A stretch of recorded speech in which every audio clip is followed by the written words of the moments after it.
Malaysia menduduki tangga ketiga teratas di Asia mencatatkan peratusan tertinggi bagi obesiti kanak-kanak. Dalam satu kenyataan di Facebook, bahagian pemakanan Kementerian Kesihatan KKM berkata peningkatan masalah obesiti dalam kalangan kanak-kanak semakin membimbangkan.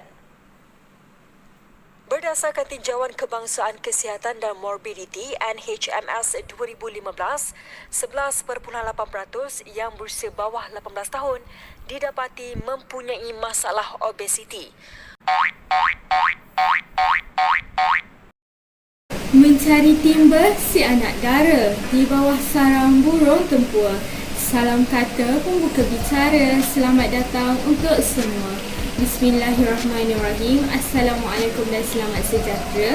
Terima kasih diucapkan kepada Dr. Hasti Hasbuah Semai selaku pensyarah bagi kursus kemahiran berfikir HBE 1013 kerana memberi peluang kepada kami untuk menyampaikan maklumat mengenai topik yang dipilih. Hari ini, kumpulan kami akan membentangkan mengenai topik obesiti dalam kalangan kanak-kanak. Pada masa kini, obesiti bukanlah sesuatu yang baru dalam masyarakat kita. Obesiti meningkat dari semasa ke semasa. Obesiti di kalangan kanak-kanak merupakan satu masalah kesihatan yang agak serius yang amat kerap berlaku di Malaysia. Kekerapan berlaku masalah obesiti dalam kalangan kanak-kanak adalah sangat membimbangkan ibu bapa dan masyarakat dalam jangka masa yang panjang kerana kita ketahui impaknya. Kajian mendapati bahawa di seluruh dunia terdapat seramai 22 juta kanak-kanak di bawah umur 5 tahun mengalami berat badan yang berlebihan. Masalah kesihatan dunia mengalami revolusi yang melampau. Jika dahulunya kebanyakan masyarakat mengalami masalah kekurangan zat galian dan vitamin, tetapi hakikatnya pada masa kini, berlakunya perubahan di mana masyarakat banyak mengalami masalah kesihatan disebabkan mengambil makanan secara berlebihan dan kemudian berlanjutan kepada masalah lebihan gula, lebihan kolesterol dan masalah kegemukan. Kenyataannya, masalah obesiti ini berlaku terhadap golongan dewasa. Namun, kanak-kanak juga mempunyai masalah ini akibat gaya hidup mereka yang tidak sihat. Secara tidak langsung, corak aktiviti fizikal kanak-kanak juga dipengaruhi oleh gaya hidup atau amalan ibu bapa dan persekitaran keluarga mereka. Obesiti dalam kalangan kanak-kanak merupakan masalah kesihatan awam di Malaysia yang harus ditangani dengan pantas dan sebaik mungkin. Ini kerana tabiat pemakanan yang dibentuk pada peringkat awal kanak-kanak akan mempengaruhi status pemakanan dan kesihatan mereka apabila dewasa kelak. Tabiat pemakanan yang tidak seimbang akan meningkatkan risiko yang mengakibatkan masalah obesiti. Pemakanan yang sihat seharusnya diterapkan sejak kecil lagi dengan menggunakan teknik dan pendekatan yang sesuai kepada kanak-kanak kerana ia mampu meningkatkan pengetahuan, sikap dan amalan pemakanan seseorang serta mampu memperbaiki taraf kesihatan dan pemakanan mereka. Baiklah, seperti kita tahu, obesiti berlaku akibat daripada pengumpulan lemak yang berlebihan di bahagian tubuh badan sehingga menyebabkan pertambahan berat badan yang tidak normal untuk sesuatu peringkat umur, jantina dan ketinggian. Kuantiti pengumpulan lemak ini diukur mengikut tahap umur dan BMI seseorang itu. Obesiti adalah keadaan di mana tenaga-tenaga di dalam badan yang disimpan dibiarkan berkumpul dalam tisu-tisu lemak di dalam badan sehingga melebihi tahap kesihatan. Pengumpulan lemak yang berlebihan ini akan menyebabkan risiko kesihatan untuk mendapat penyakit berbahaya selain daripada obesiti. Oleh itu, dapat disimpulkan bahawa obesiti ini berlaku akibat daripada pengumpulan lemak yang berlebihan dan boleh mendapatkan penyakit yang berbahaya. Fenomena obesiti dan berlebihan berat badan bukanlah sesuatu yang baru. Masalah berlebihan berat badan dan obesiti merupakan penyakit tidak berjangkit yang membimbangkan kerana banyak masalah kesihatan berlaku. Perubahan gaya hidup dan makanan penduduk Malaysia kini telah terdedah kepada pengaruh luar terutamanya dari barat. Kehidupan yang lebih selesa disediakan oleh kehidupan sedentari menyebabkan wujudnya penyakit obesiti ini. Obesiti juga secara umumnya merupakan salah satu penyakit yang kronik yang dikaitkan dengan kegemukan yang berlebihan.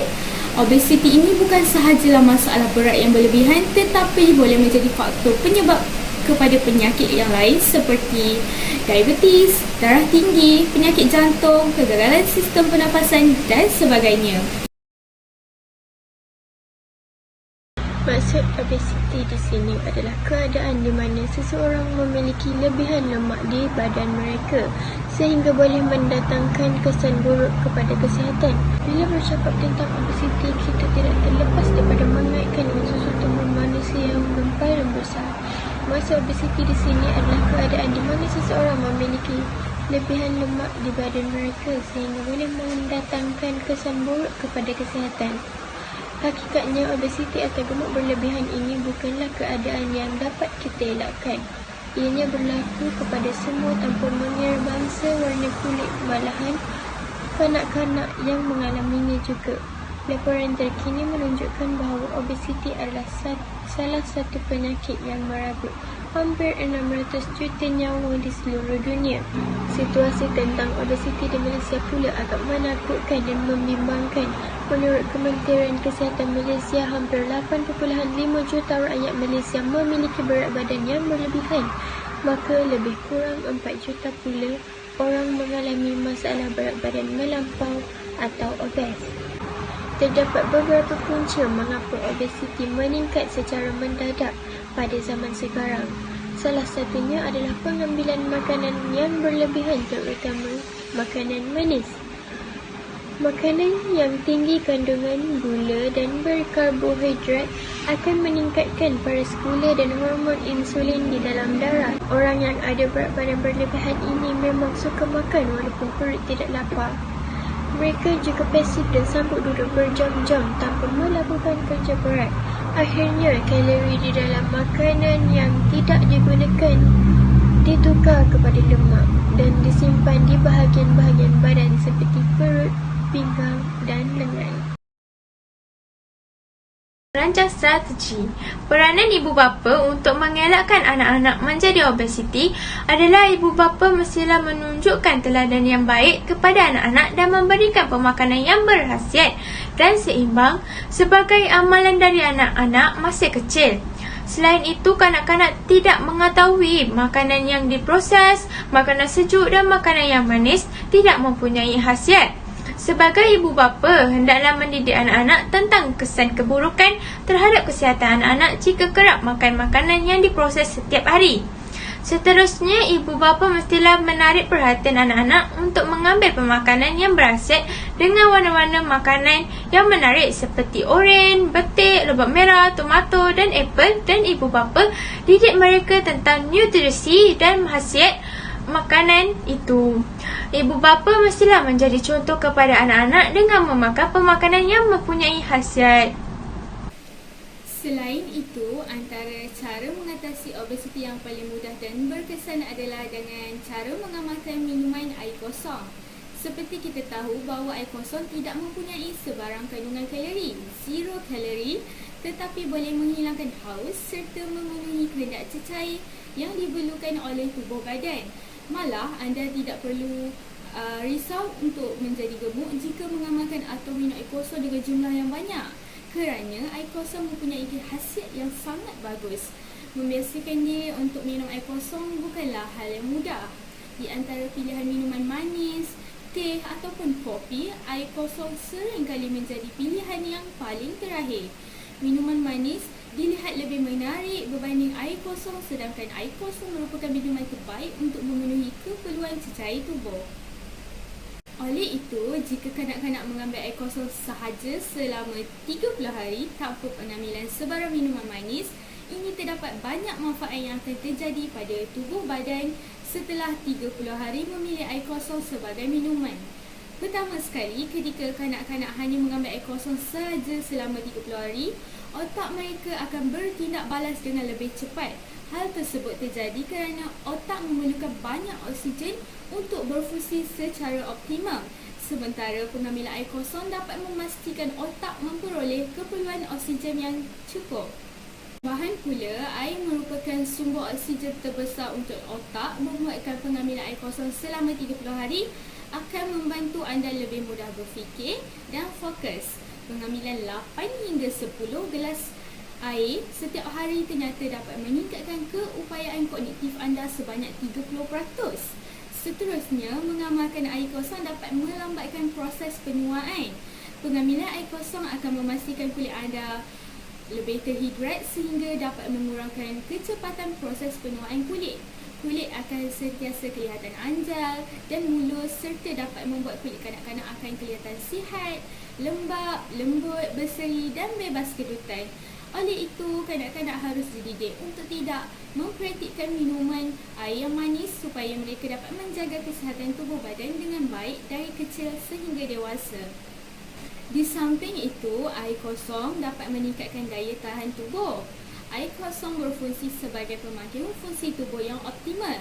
Minum air kosong dalam jumlah yang mencukupi dapat menyokong fungsi hati dan ginjal yang menyingkirkan bahan kumuh dalam tubuh. Pengambilan air kosong yang mencukupi dapat menurunkan kadar pH, menguatkan kekebalan tubuh kanak-kanak daripada batu karang dan penyakit lain seawal usia muda jika tidak ada orang di sekeliling yang mengambil peduli dan menceritakan kepada kanak-kanak tentang khasiat air kosong. Ia juga dapat membantu mengurangkan rasa sakit badan dan sakit kepala.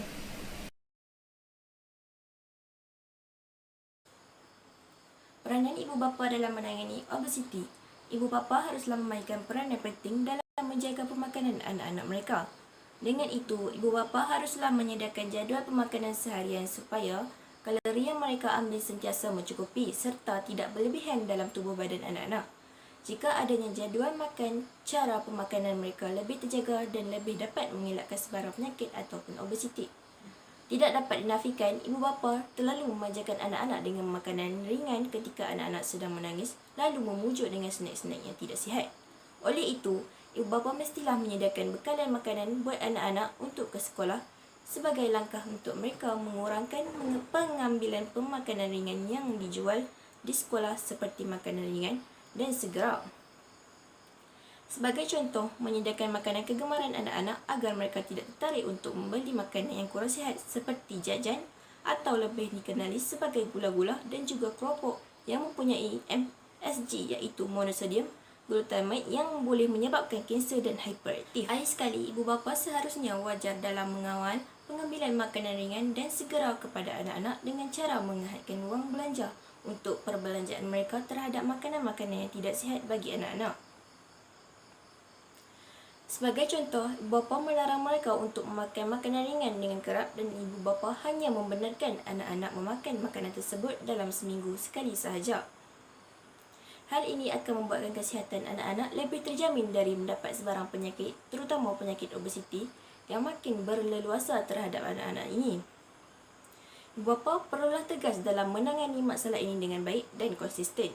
Jika ibu bapa menghadkan perbelanjaan mereka terhadap makanan yang tidak seimbang, maka anak-anak mereka akan terhindar dari segala penyakit yang berbahaya pada masa yang akan datang. Sudah terang lagi bersuluh bahawa ibu bapa adalah watak utama untuk memainkan peranan dalam menghadkan perbelanjaan mereka terhadap makanan segera. Jika tidak menghindari dari awal, kanak-kanak akan mudah mendapat penyakit di masa yang akan datang dan semestinya kos rawatan adalah tinggi. Oleh itu, ibu bapa perlulah mengawasi tabiat pemakanan mereka kerana sesal dahulu pendapatan, sesal kemudian tiada gunanya. Dengan kata-kata motivasi dalam diri seperti amalkan gaya hidup sihat perlu diterapkan atau menjadi pedoman hidup ibu bapa dan anak-anak supaya hidup bebas dari segala penyakit. Sebagai penutup, saya ingin menekankan bahawa obesiti datang dengan banyak keburukan seperti mudah terdedah kepada penyakit kronik, masalah psikologi dan batasan fizikal dan sosial. Namun begitu, semua masalah mesti ada penyelesaian, iaitu masalah obesiti yang dihadapi oleh kanak-kanak ini. Kanak-kanak yang berfikiran tidak matang hanya mengikut naluri dan perasaan dalaman mereka sahaja. Jika kehendak mereka tidak dipenuhi, mereka akan membantah dengan menangis atau menjerit. Mereka tidak tahu maksud kesihatan dan hanya makan makanan yang mereka rasa sedap dan menggembirakan diri mereka. Oleh itu, sebagai ibu bapa yang bertanggungjawab terhadap masa depan anak-anak, mempunyai tanggungjawab untuk mendidik anak-anak mereka dan berkatakan tidak apabila tiba masanya. Kanak-kanak harus mengetahui kandungan makanan segera dan makanan ringan serta kesan penggunaan berterusannya. Di samping itu, guru sekolah, masyarakat, media massa dan pemimpin negara juga harus menggunakan alternatif untuk menyediakan pendidikan sukan dan kesihatan, memberi nasihat, menggalakkan gaya hidup sihat dan mengadakan acara dan kuliah bagi memastikan kanak-kanak Malaysia memahami kesihatan mereka sendiri dan menunjukkan contoh anjakan ke arah yang lebih sihat. Ianya juga akan memastikan negara kita mengurangkan kadar kanak-kanak obesiti dan melahirkan kanak-kanak yang sihat. Seterusnya, obesiti atau kegemukan jika tidak dikawal akan menimbulkan banyak masalah kesihatan pada seseorang individu. Malahan dia mempunyai kesan sampingan yang berpanjangan terhadap kehidupan kanak-kanak, remaja dan orang yang lebih dewasa. Kanak-kanak obesiti berhadapan dengan pelbagai risiko seperti masalah kesihatan dan masalah persekitaran. Kesan-kesan obesiti juga mempunyai kesan berpanjangan terhadap kehidupan seseorang individu di zaman kanak-kanak, remaja dan menjadi orang yang dewasa. Obesiti kanak-kanak ini mungkin lebih mengganggu kehidupan kanak-kanak itu daripada segi fizikal. Kanak-kanak adalah masa yang kritikal bagi memperkembangkan diri mereka sendiri. Kanak-kanak obesiti juga berisiko tinggi dan menyebabkan perkembangan akademik sosial yang lemah. Baiklah, itu sahaja daripada kami. Akhir kalam, orang putih, orang Pakistan. Terima kasih, syukran jazilan. Wabillahi taufiq wal hidayah. Wassalamualaikum warahmatullahi wabarakatuh. And it goes a little something like Summer and after